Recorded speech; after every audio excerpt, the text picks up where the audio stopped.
नमो नमः। प्यारे बच्चों, जैसा कि हम तृतीय पाठ का अध्ययन कर चुके थे और बहुत से बच्चों ने उसे पढ़ा और पढ़कर मुझे रिकॉर्डिंग भी भेजी, तो आइए आज हम प्रारंभ करते हैं तृतीय पाठ स्वावलंबनम, इस पाठ का अभ्यास भाग। इस भाग में सबसे पहला प्रश्न जो आता है वो आता है उच्चारणम कुरुतः, यानी कि हमें इन्हें उच्चारण करना है। ये जो शब्द हैं यहाँ पर इनको, तो शब्द को उच्चारण करने के लिए यहाँ पे खंडशः वर्णों को अलग करके इनका उच्चारण भी बताया गया है। तो आइए इसको प्रारंभ करते हैं। मेरे साथ साथ प्रयास कीजिए कि आप भी इसका उच्चारण करें। तो विंशतिः, विंशतिः, द्वाविंशतिः, द्वाविंशतिः, चतुर्विंशतिः, चतुर्विंशतिः, पंचविंशतिः, पंचविंशतिः, अष्टाविंशतिः, अष्टाविंशतिः, नवविंशतिः, नवविंशतिः, त्रिंशत्, द्वात्रिंशत्, त्रयस्त्रिंशत्, चतुस्त्रिंशत्, अष्टात्रिंशत्, नवत्रिंशत्, चत्वारिंशत्, द्विचत्वारिंशत्, त्रयश्चत्वारिंशत्, चतुश्चत्वारिंशत्, सप्तचत्वारिंशत्, पंचाशत्। तो प्यारे बच्चों, ये जो शब्द है, ये सारे के सारे शब्द संख्यावाची शब्द हैं। तो आइए, जैसा कि हमने अध्ययन के समय ही पाठ में देखा था कि इसमें संख्यावाची विशेष शब्द भी आने थे, तो ये सारे के सारे शब्द जो हैं वो संख्यावाची है, जिनका अभी हमने उच्चारण किया। आइए अब हम पढ़ते हैं अगले प्रश्न की ओर। द्वितीय प्रश्न जो है, अधोलिखितानां प्रश्नानाम् उत्तराणि लिखत। नीचे दिए गए प्रश्नों के उत्तर लिखे। प्रथम प्रश्नः कः प्रश्नः अस्ति, कस्य भवने सर्वविधानि सुख साधनानि आसन्। किसके भवन में सभी प्रकार के सुख साधन के वस्तुएं या सुख साधन उपलब्ध थे। तो पाठ्य पुस्तक में हमने पढ़ा था, श्रीकंठस्य पिता समृद्धः आसीत्, अतः तस्य भवने सर्वविधानि सुख साधनानि आसन्। तस्य भवने सर्वविधानि सुख साधनानि आसन्। तो तस्य यहाँ पर सर्वनाम का शब्द है और किसके लिए तस्य प्रयोग किया गया है? श्रीकंठस्य के लिए। तो उत्तर क्या होगा? श्रीकंठस्य भवने सर्वविधानि सुख साधनानि आसन्। श्रीकंठ के घर में सभी प्रकार के सुख साधन थे। द्वितीय प्रश्न, कस्य गृहे कोऽपि भृत्यः नास्ति। किसके घर में कोई भी नौकर नहीं था। तो पाठ्य में आया था, मित्र अहम भवतां सत्कारेण संतुष्टो अस्मि। ये किसने कहा था? श्रीकंठ ने। आगे, केवलम इदमेव मम दुःखम यत् तव गृहे कोऽपि भृत्यः नास्ति। तुम्हारे घर में एक भी नौकर नहीं है। ये तुम्हारा किसके लिए कहा गया था? कृष्ण मूर्ति के लिए। तो यहाँ पर उत्तर होगा, कृष्ण मूर्ते गृहे कोऽपि भृत्यः नास्ति। कृष्ण मूर्ति के घर में कोई भी नौकर नहीं था। ग प्रश्न देखते हैं, श्रीकंठस्य आतिथ्यम के अकुर्वन्। श्रीकंठ का आतिथ्य यानी कि स्वागत किन्होंने किया? तो देखिए, तत्र कृष्ण मूर्ति तस्य माता पिता च स्वशक्त्या श्रीकंठस्य आतिथ्यम अकुर्वन्। कृष्ण मूर्ति और उसके माता पिता ने अपनी शक्ति अनुसार श्रीकंठ का आतिथ्य किया। तो श्रीकंठ का आतिथ्य किसने किया? श्रीकंठस्य आतिथ्यम, श्रीकंठस्य आतिथ्यम कृष्णमूर्ति तस्य माता पिता च अकुर्वन्। चलिए आगे देखते हैं। घ प्रश्न, सर्वदा कुत्र सुखम। हमेशा सुख कहाँ है या किस चीज में हमेशा हमें सुख मिलता है? तो स्वावलंबने तु सर्वदा सुखमेव न कदापि कष्टम भवति। तो सर्वदा स्वावलंबने सुखम, सदैव स्वावलंबी होने पर ही सुख प्राप्त होता है। स्वावलंबी से अर्थ है आत्मनिर्भर होने पर। इसका अंग प्रश्न देखते हैं। श्रीकंठः कृष्णमूर्तेः गृहं कदा अगच्छत्। श्रीकंठ कृष्णमूर्ति के घर कब गया?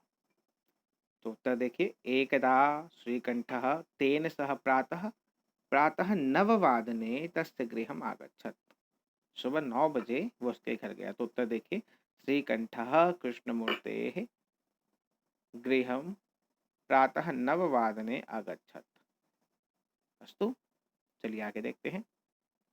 च प्रथम द्वितीय प्रश्न का च भाग है, कृष्णमूर्तेः कति कर्मकराः सन्ति। कृष्णमूर्ति के कितने नौकर थे। कर्मकरा अर्थात नौकर या सेवक थे। तो मित्र ममापि अष्टौ कर्मकराः सन्ति, उसने कहा था मेरे भी 8 कर्मकर हैं। तो अष्टौ यानी कि 8। कृष्णमूर्तेः अष्टौ कर्मकराः सन्ति, कृष्णमूर्ति के 8 उसके सेवक या उसके काम करने वाले, उसके नौकर, उसने जैसा कि कहा था वो थे। आइए अब देखते हैं तृतीय प्रश्न। प्रश्न है, चित्राणि गणयित्वा तदग्रे संख्यावाचक शब्दम लिखत। चित्र को देखें और उसे गिनकर उसके सामने संख्यावाची शब्द लिखें। तो आगे देखते हैं, इस संख्यावाची के नाम ने एकः, द्वे, तिस्रः, चतस्रः, पंच, षट्, सप्त, अष्ट, नव, दश, एकादश, द्वादश, त्रयोदश, चतुर्दश, पंचदश, षोडश, सप्तदश, अष्टादश। तो उत्तर होगा अष्टादश। अष्टादश घटाः। अगला देखिए, ऐसे हम इसको भी गिनेंगे तो देखेंगे, प्रत्येक पंक्तिषु सप्त आम्र फलानि सन्ति, अतः एकविंशति एकविंशति फलानि अत्र सन्ति। तो यहाँ पे लिखेंगे एकविंशति यानी कि 21। यहाँ भी इसी प्रकार से गिनेंगे, पंच पंच पंच, प्रत्येक पंक्तिषु पंच पंच कंदुकानि सन्ति, तदर्थम पंचदश। कितने हैं यहाँ पर, 15। इसी प्रकार से यहाँ भी देखेंगे, षड्त्रिंशत्, प्रत्येक पंक्तिषु द्वादश द्वादश सिक्तवर्तिका। सिक्तवर्तिका कहते हैं मोमबत्ती को, यहाँ लिखा है सिक्तवर्तिका। षड्त्रिंशत्, तो यहाँ पे कितने हैं, 36 मोमबत्तियां हैं। प्रत्येक पंक्ति में 12 है, 12 के 36। अगला देखिए, ये कैचियां जिसको कहते हैं कर्तरी और बहुवचन कर्तर्यः। तो प्रत्येक पंक्तिषु षड् सन्ति, तर्हि चत्वारिषु चतुर्विंशतिः, 24। यहाँ 24 है। और यहाँ अंतिम वाले में देखिएगा, अत्र सन्ति पत्राणि, पत्राणि कति सन्ति, त्रयत्रिंशत्, प्रत्येक पंक्तिषु एकादश एकादश सन्ति, त्रयत्रिंशत्। इस प्रकार से ये उत्तर होंगे। आइए चतुर्थ प्रश्न देखते हैं। चतुर्थ प्रश्न है, मंजुषातः अंकानां कृते पदानि चिनुत। ये मंजुषा है बॉक्स, इसमें से शब्द अंकों के लिए दिए गए हैं और यहाँ प्रश्न अंकों में है, तो इनकी जगह पर यहाँ से शब्द उठाकर हमें लिखना है। देखिए, अब हम गिनती कैसे करते हैं संस्कृत में। तो जो बाद का पद है, जैसे 8 तो कहेंगे अष्ट, और 20 ये 2 है तो विंशति, तो इसलिए कहेंगे अष्टाविंशति, यानी कि बाद वाले अक्षर को हम पहले बोलते हैं, अष्ट, और बाद पहले वाले को बाद में विंशति, तो होगा अष्टाविंशति। तो देखिए यहाँ पे आएगा, ये आ गया अष्टाविंशति। दूसरा वैसे ही सप्तविंशति, सप्तविंशति, तो सप्तविंशति यहाँ से हमने डाल दिया दूसरे में। तीसरा त्रिंशत, त्रिंशत यानी कि 30, ये हमने यहाँ से ले लिया। एक त्रिंशत यानी कि 31, हमने यहाँ से ले लिया। चतुर्विंशति, चतुर्विंशति हमने यहाँ से ले लिया, चतुर यानी कि 4 विंशति। चत्वारिंशत, ये हमने यहाँ से ले लिया 40, 50 हमने यहाँ से ले लिया। इस प्रकार से हम चौथे प्रश्न को कर चुके हैं, संख्यावाची पद हम लिख चुके हैं। आगे देखिए पांचवा प्रश्न। ये प्रश्न कहता है, चित्रम दृष्ट्वा मंजुषातः पदानि च प्रयुज्य वाक्यानि रचयत। चित्र को देखे और इस मंजुषा से शब्दों को लें और इन्हीं शब्दों से वाक्य बनाएं। तो शब्द कौन से हैं, कृषकाः कृषकौ, एते धान्यम, एषः कृषकः, एतौ क्षेत्रम कर्षति, कुरुतः खनन कार्य रोपयन्ति। ठीक, तो इसमें से हम पहले इनको अलग अलग करके देख लेते हैं। तो देखिए, कृषकाः कृषकौ, एते एषः कृषकः, एतानि सर्वाणि कर्तृपदानि सन्ति। तो ये जो शब्द हैं कर्ता के शब्द हैं। दूसरा देखिए, धान्यम, खनन कार्यम, क्षेत्रम, ये सारे कर्म के शब्द हैं, द्वितीय विभक्ति लगी है इनमें। एते, एसः, एतौ, ये सर्वनाम के पद है। सर्वनाम के पद है, उसमें भी प्रथमा विभक्ति ही है, एक वचन, द्विवचन, बहुवचन लेकर। अगला देखिए, कर्षति, कुरुतः, रोपयन्ति, ये सारे क्रिया के पद है। यहाँ पहचान सकते हैं बहुवचन का ये है, द्विवचन का ये है और एक वचन का ये है। फिर देखिए कहा कर्तृपद और कर्तृपद के वचन के अनुसार ही क्रिया का पद हम प्रयोग में लाते हैं, यानी कि कर्ता और क्रिया दोनों समान होते हैं, जैसा कि हम पढ़ते आ रहे हैं। तो आइए हम वाक्य निर्माण करके देखते हैं। सर्वप्रथमम एषः कृषकः, एषः कृषकः, एषः यह किसान, क्षेत्रम कर्षति, खेत जोतता है। एषः कृषकः क्षेत्रम कर्षति, यहाँ पे एक वचन और एक वचन, यानी कर्ता और क्रिया में एक वचन यानी वचन की समानता होगी और द्वितीय भक्ति लगी है कर्म में। अस्तु, अगला देखिए, एतौ, एतौ कृषकौ खनन कार्यम कुरुतः, ये दोनों किसान खुदाई का काम करते हैं। खनन कार्यम, खुदाई का काम, कुरुतः। देखो द्वितीय भक्ति कर्ता में भी और द्वितीय भक्ति क्रिया में भी। इसी प्रकार से एते कृषकाः, ये सभी किसान, एते कृषकाः धान्यम रोपयन्ति, ये सभी धान रोपते हैं। तो इस प्रकार से हमने वाक्य रचना देखी। अगला देखते हैं प्रश्न छठा। ये जो प्रश्न है इसे थोड़ा ध्यान से हम समझेंगे। इसमें कहा गया है अधोलिखितान समयवाचकान अंकान पदेषु लिखत, नीचे दिए गए संख्यावाची समय सूचक शब्दों के अंकों के लिए शब्द लिखना है। तो कैसे लिखेंगे, उदाहरण के लिए यहाँ पे दिया है 10:30 को हमने कहा 12:30। अब ऐसा क्यों कहा, तो इसके लिए थोड़ी सी हम जानकारी प्राप्त कर लेते हैं, फिर आगे देखेंगे। तो जब समय होता है, यदि निमेष दर्शिका सूचयति 12 अंके, यदि ये मिनट की, निमेष कहते हैं मिनट को, निमेष यानी कि मिनट, तो निमेष दर्शिका सूची यदि 12 अंके अस्ति चेत वादनम इति अंकेन सह योज्यते। जब मिनट की सुई 12 पे हो, देखिए आप देखिए गौर से, ये मिनट की सुई है ऊपर वाली, है ना, और जो छोटी वाली सुई है वो कोड़ा यानी कि घंटे की है। इसी को हम वादनम कहते हैं। वादनम दर्शिका सूची जो ये है छोटी वाली, वादनम दर्शिका सूची यानी कि समय को बताने वाली। तो इससे हम किस प्रकार से बोलकर देखेंगे, जैसे कि हमने कहा निमेष दर्शिका सूची जब 12 पर होगी तो हम कहेंगे वादनम, और जो ये छोटी सुई जिस पर होगी उतना ही, उतने ही बजे, इसलिए उतना ही वादनम। जैसे उदाहरण के लिए देखते हैं, उदाहरण के लिए देखते हैं 7 पर छोटी सुई है इसलिए सप्त, और निमेष दर्शिका 12 पर है यानी 12 पर है इसलिए वादनम। तो क्या होगा, सप्त वादनम। इसी प्रकार से अष्ट, अष्टवादनम, त्रि, त्रिवादनम, नव, नववादनम, दस, दशवादनम, एक, एका, एक वादनम। तो इस प्रकार से हमने साधारण समय देखा। अब आइए आगे, जब समय आधा घंटा बताती है यानी कि 30 मिनट, तो हम उसे कहते हैं सार्ध, और फिर जो भी अंक होता है वो बीच में, और फिर वादनम। उदाहरण के लिए जैसे देखिए 10:30, तो सार्ध 10 वादनम, जैसे उदाहरण में दिया हुआ था वैसे ही 2:30 सार्ध द्विवादनम, ऐसे ही 4:30 सार्ध चतुर्वादनम, और इसी प्रकार से 1:30 यानी 1:30 तो सार्ध एक वादनम। जब हम कहेंगे 30 मिनट ज़्यादा तो हम क्या कहेंगे, सार्ध। जब हम कहेंगे कि सुई 12 पे है, बिल्कुल करेक्ट टाइम वही हो रहा है, तो सीधा सीधा वादनम। आइए आगे और देखते हैं। तो इस प्रकार से नियम क्या कहता है, 60 मिनट को 1 घंटा, सब 60 निमेषाः 1 घंटा, 30 निमेषाः अर्ध घंटा, 15 निमेषाः पाद घंटा यानी कि क्वार्टर, यानी कि 1 घंटे का चौथा हिस्सा, और 45 निमेषाः पंचचत्वारिंशत् निमेषाः पादोन घंटा। तो इसे हम पादोन घंटा कहते हैं, इसे पाद, इसे अर्ध। हमने यहाँ तक का देख लिया था, आगे और जानकारी लेते देखिए।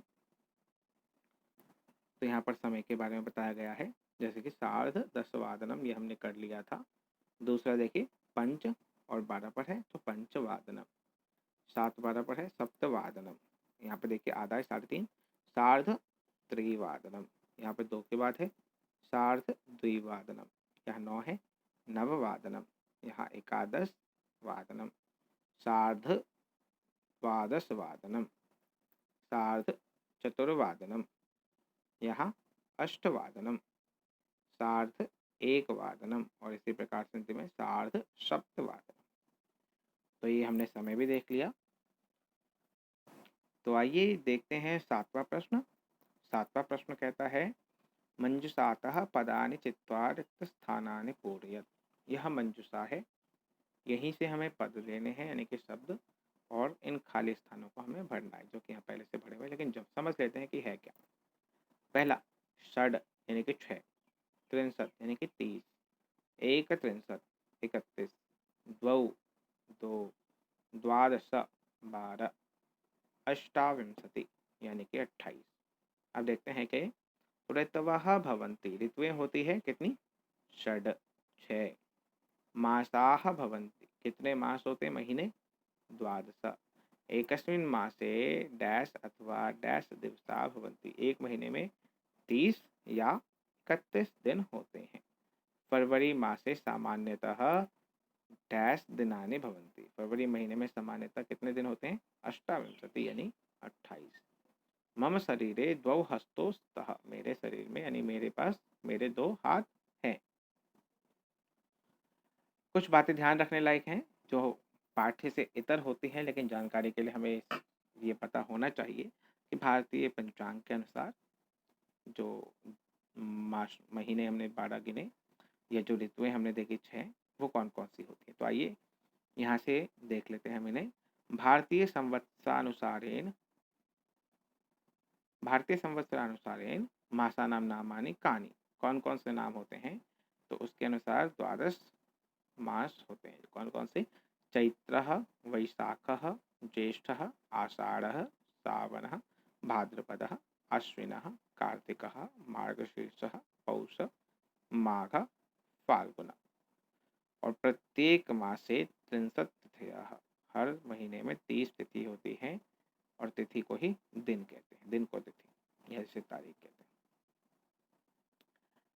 हैं। ऋतवः के, अब ऋतु कौन कौन सी होती है, तो ऋतुः द्वौ माह, एक ऋतु द्वौ मासो, एक ऋतु 2 महीने में होती है, जैसे चैत्र और वैशाख। सबसे पहले हम ऋतु देख लेते हैं। वसंतः, ग्रीष्मः, वर्षाः, शरद, हेमंत और शिशिर, ये ऋतुएं होती है 6। अब कहा प्रत्येक 2 मास में एक ऋतु होती है, जैसे चैत्र वैशाख में वसंत, ज्येष्ठ आषाढ़ में ग्रीष्म, श्रावण भाद्रपद में वर्षा, आश्विन कार्तिक में शरद, मार्गशीर्ष पौष में हेमंत, माघ और फाल्गुन में शिशिर। तो इसे देखकर आप बता सकते हो कि अभी कौन से ऋतु चल रही है। अभी वर्तमान में जो ऋतु चल रही है वो है ग्रीष्म ऋतु, जो कि हम ग्रीष्म से या गर्मी से अंदाज़ा भी लगा सकते हैं, वर्तमान में जो पड़ रही है गर्मी उससे। और साथ ही जो माह चल रहा है भारतीय पंचांग अनुसार वो है आषाढ़ का, जो कि आज 29 जून के दिन को नवमी तिथि शुक्ल पक्ष के साथ इस महीने की वर्तमान स्थिति है। तो आइए इस पाठ को समाप्ति की ओर ले चलते हैं, और एक बार पुनरावृत्ति के तौर पर हम देखते हैं। इस पाठ के अंतर्गत प्रथम वीडियो के माध्यम से हमने इसका वाचन किया, साथ ही अर्थ समझा इस पाठ का। दूसरा, हमने इस वीडियो के अंतर्गत प्रथमतः संख्यावाची शब्दों को देखा जो इस पाठ के अंतर्गत आए हैं, उनका उच्चारण देखा और उनसे संख्या का पता लगाया। साथ ही समयवाचक जो शब्द हैं संस्कृत के अंतर्गत हमने उसे भी जाना, और भारतीय वर्तमान पंचांग के अनुसार वर्तमान माह और संपूर्ण 12 माहों के नाम हमने जाने, और साथ ही 6 ऋतुओं के नाम जो कि क्रमशः 2-2 महीने प्रत्येक क्रम से चलती हैं। तो आशा है आप सभी इस पाठ को अच्छे से समझ पाए होंगे। तो फिलहाल इस पाठ को यहीं समाप्त करते हैं। यदि फिर भी कोई आपको शंका हो तो आप मुझे प्रश्न के तौर पर कमेंट कर सकते हैं। धन्यवाद।